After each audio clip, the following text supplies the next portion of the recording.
particularly of great buildings in the city, there's a great deal of question about whether or not the damage and the ultimate destruction of the buildings was caused by the airplanes, by architectural defect, or possibly by bombs or aftershocks. Do you have any thoughts on that? Well, it was an architectural defect. You know, the World Trade Center was always known as a very, very strong building. Don't forget, that took a big bomb in the basement. Now, the basement is the most vulnerable place because that's your foundation. And it withstood that. And I got to see that area about 3 or 4 days after it took place because one of my structural engineers actually took me for a tour because he did the building. And I said, I can't believe it. The building was standing solid and half of the columns were blown out. I mean, so this was an unbelievably powerful building.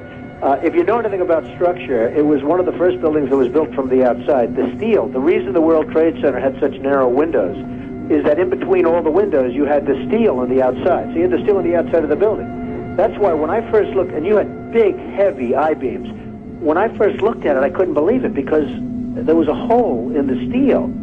And this is steel that was, you remember the width of the windows in the World Trade Center, folks. I think you know, if you were ever up there, they were quite narrow. And in between was this heavy steel. I said, how could a plane, even a 767 or 747, or whatever it might have been, how could it possibly go through the steel? I happen to think that they had not only a plane, but they had bombs that exploded almost simultaneously, because I just can't imagine anything being able to go through that wall. Most buildings are built with the steel is on the inside around the elevator shaft.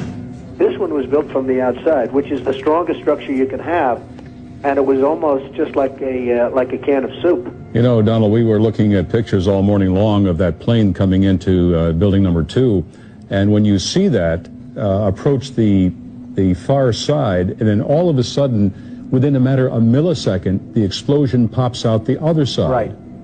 I just think that it was a plane with more than just fuel. I think, obviously, they were very big planes. They were going very rapidly because I was also watching where the plane seemed to be not only going fast, it seemed to be coming down into the building. So it was getting the speed from going downhill, so to speak. It just seemed to me that to do that kind of destruction is even more than a big plane, because you're talking about taking out steel, the heaviest caliber steel that was used on a building. I mean, these buildings were rock solid. And, you know, it's just an amazing thing. This country is different today, and it's going to be different than it ever was for many years to come. Very profound statement and very true.